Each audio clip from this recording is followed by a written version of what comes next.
Hello, and welcome to the second video on this channel. Today I'm going to be painting a lovely jungle crow, common sight where I am located.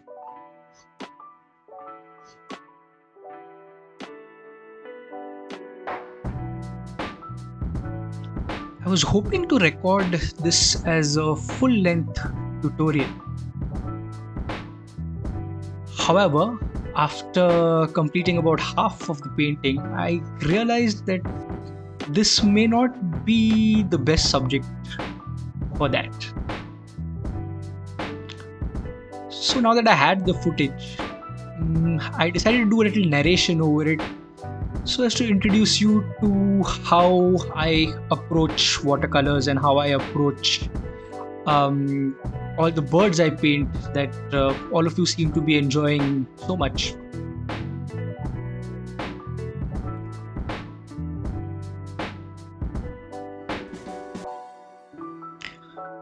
So I am starting my process first by mixing the paints that I need, followed by laying down a little bit of water all over the bird, not paying too much attention apart from the eye. I want to leave the eye free of water. Everywhere else, I do want to cover with water. I don't mind if there are a few gaps in between. They usually get filled up, and even if they don't, they leave a nice little effect behind.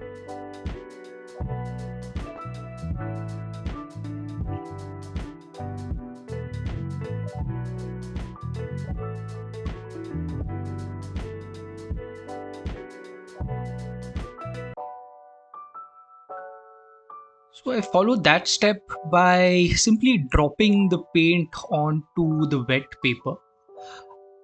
I am not too concerned of where it flows and how it flows. The unpredictability of it is what I actually enjoy. I let it run in all directions. This time around I'm working with my paper flat. Sometimes I leave it at an angle that causes the paint to flow down. This time I've not done that.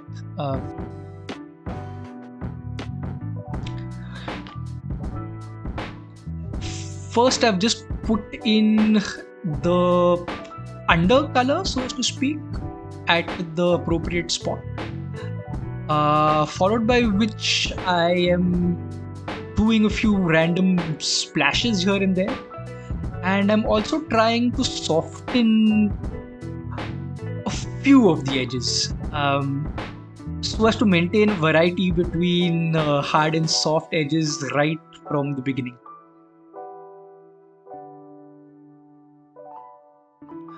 A few more splashes here and there. Ooh, that was nice. Overall, I liked how this layer turned out.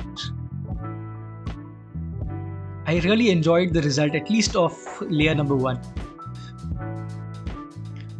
So there's always temptation to overwork it in this layer. You have to make a conscious decision of where you want to stop. Stopping early is preferable to stopping late, of course. So after letting the first layer dry, we've now proceeded on to the second layer. You can see that I'm working at an angle now. I've propped up my drawing board with a little tin can at the top. I like to pre-mix my colors before starting off with the layer. You can see me mixing a green and mixing a purple on the right. And you might be wondering why I am using such colors for a subject that is predominantly black or black to the eye. On careful observation, you'll notice that jungle crows, many crows for that matter, have this characteristic of iridescence to their feathers.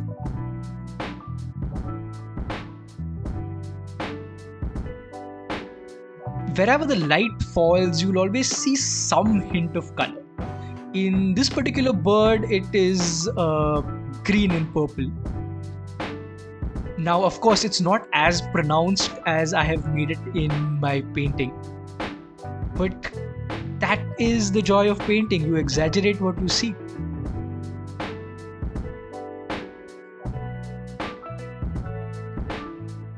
So layer 2 is all about the midtones. In a subject as dark as this, most of the bird could be categorized as a midtone.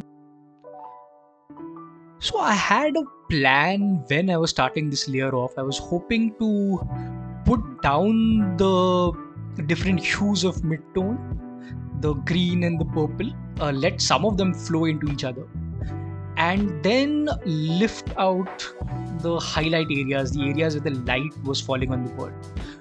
And following that, I wanted to add some of the darks back where they needed to be as per the reference image. I was hoping to get this done in one pass, in one hit, but that didn't quite go according to plan.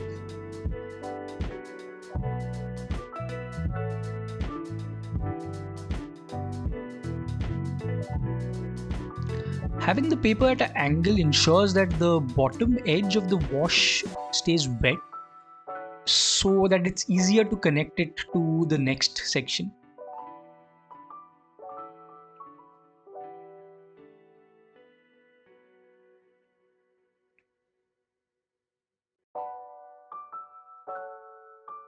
Just flicking out some of the crow's whiskers. Can you call them whiskers? Yeah, I'll call them whiskers.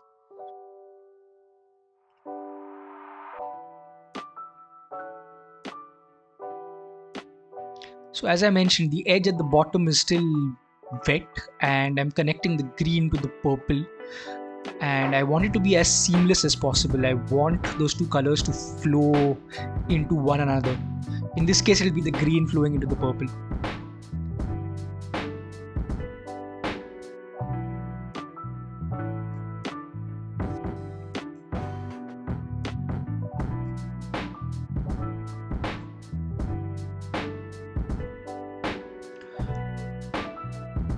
So it was at this point where I first felt that I lost my way slightly.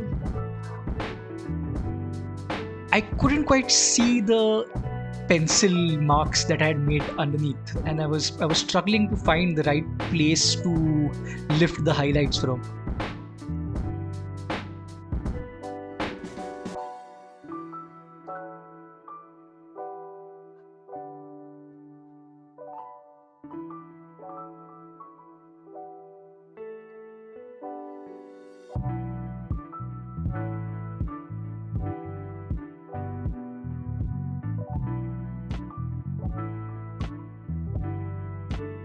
Yeah, in hindsight, I should have added a slightly softer pigment, something like an ultramarine, which is easier to lift.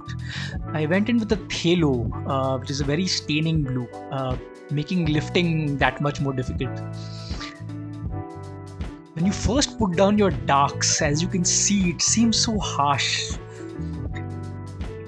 It always feels, no matter how many paintings you do, it always feels like you've made a mistake, and you jump in and try to compensate. But the ideal approach in such a situation is to just give it time, let the paint flow, and eventually it doesn't look all that bad. The paint just takes shape. You have to have faith in the process.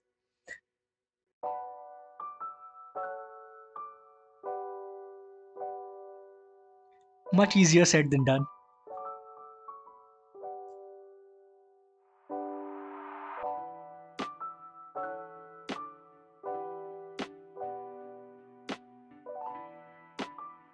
Another thing that you have to be wary about when lifting is involved, there are times when you have to keep going back to a section that you need lighter and keep on lifting and lifting again, and constantly checking if the pigment is kind of flowing into the area that you want to be light. I got lucky with the green section right under the beak. Fortunately, it was still wet and I was able to drag that wash into the chest of the bird.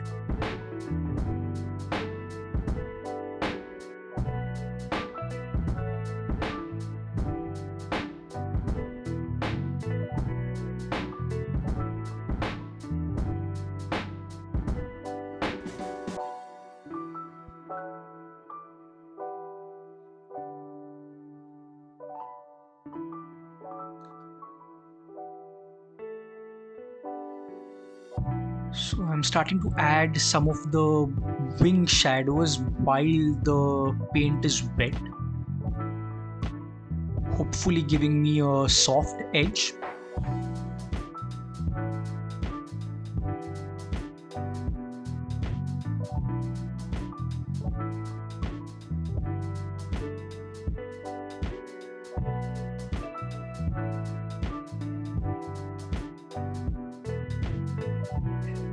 This bottom part of the tail felt off. I'm not really sure why, but the first pass just felt off.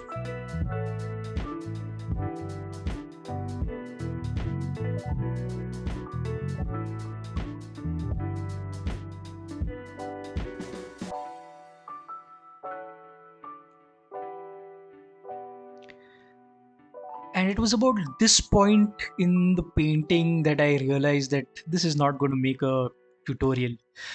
Because firstly, I had planned to get the midtones and the darks in one go, which I had not done. And at this point, I was just going off on a whim. I mean, my planning had gone out the window, but I knew I could salvage the painting. But at this point, it's down to instincts and practice, because I've seen similar paintings in similar situations before, so I know how to salvage them. But if I had to explain that to someone else, I don't think I can do it. I don't know how my mind makes decisions at this point.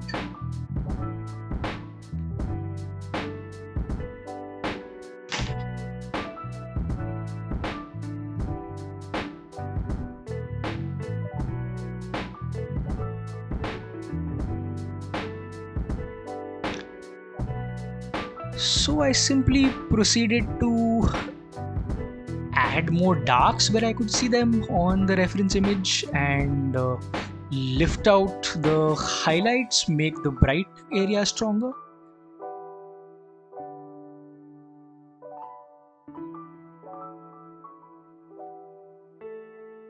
My birds usually don't have feet. I struggle to get bird feet correctly. One of the reasons I'm not too keen on painting in the feet is that even if you get it right, it's not a very important part of the bird.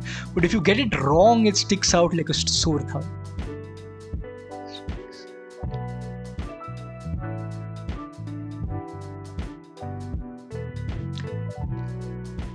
Proceeding with some of the shadows on the tail. And some on the wings.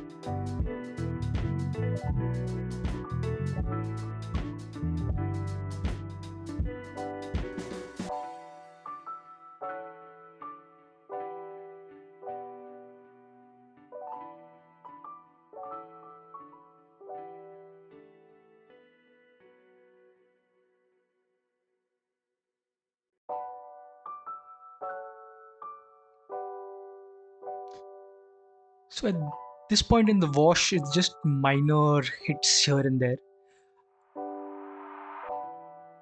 The head wasn't strong enough on the first pass. So this time around, I'm starting with the darks, and I'm just going to proceed to let them flow and fade into the lighter sections.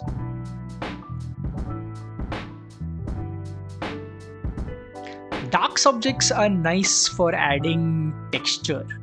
Even if you get it wrong, it's not all that visible. So it gives you more than one chance to get the values correct and add texture. And even if you don't get it perfectly, it's not that obvious.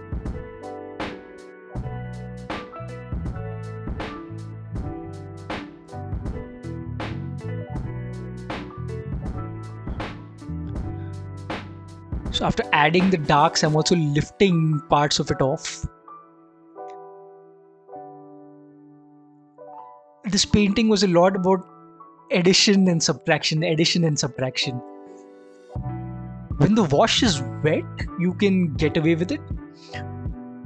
But as soon as the wash is dry, then that's less of a appealing option.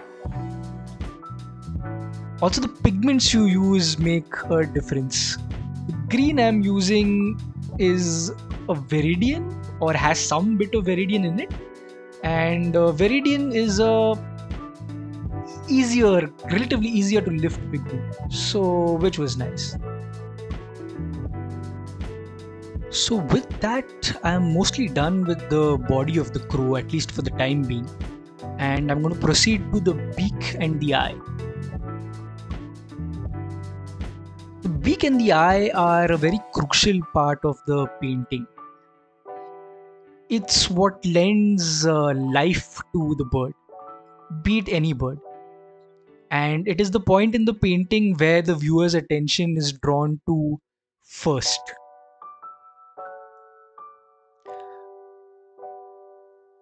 So I'm starting with simply laying down some color, just as the body, and lifting out bits which are relatively brighter.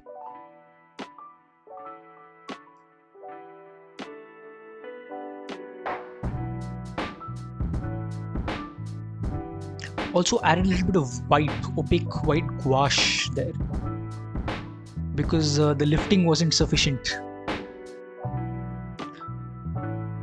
So the shape of the beak, because of the shape, you usually have the edge which either catches a highlight or is on the opposite end of a highlight, is a dark shadow.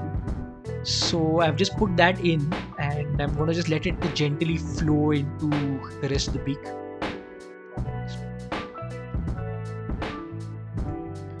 While that dries, I think I'm going to proceed with the eye.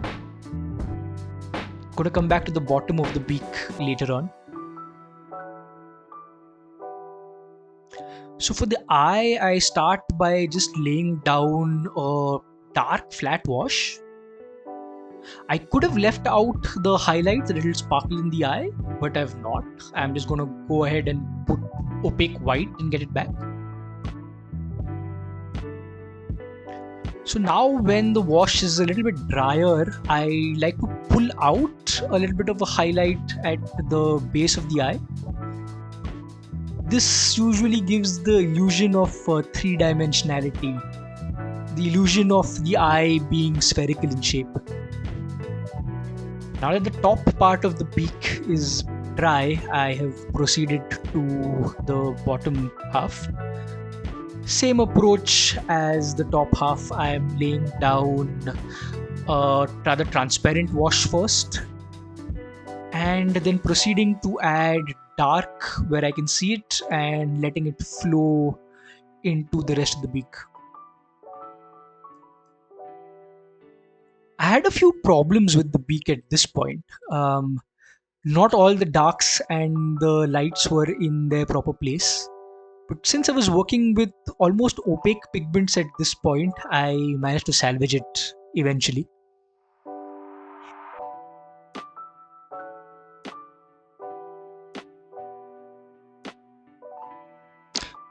That's the highlight in the eye.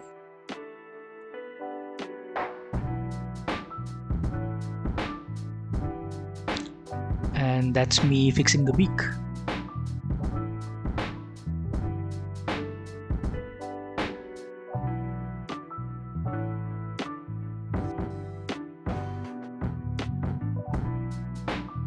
So when you observe a crow, most birds for that matter, they usually have a ring around their eye. It's like a patch of skin which usually catches the light. It's kind of glossy in nature. And when you add that to a painting, it does add a lot of character.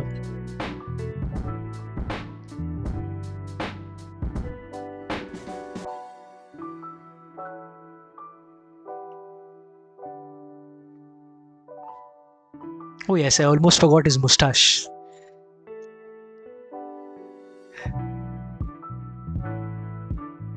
So at this point, I'm done with the painting, almost done with the painting. I will proceed to maybe lift out a few sparkly bits in his neck, maybe add a little bit of a glimmer to the edge of some of the feathers, a little bit few highlights in the mustache, the edge of the beak. Such finishing touches you can keep adding forever, but I think it's important to know where to stop before you ruin your painting.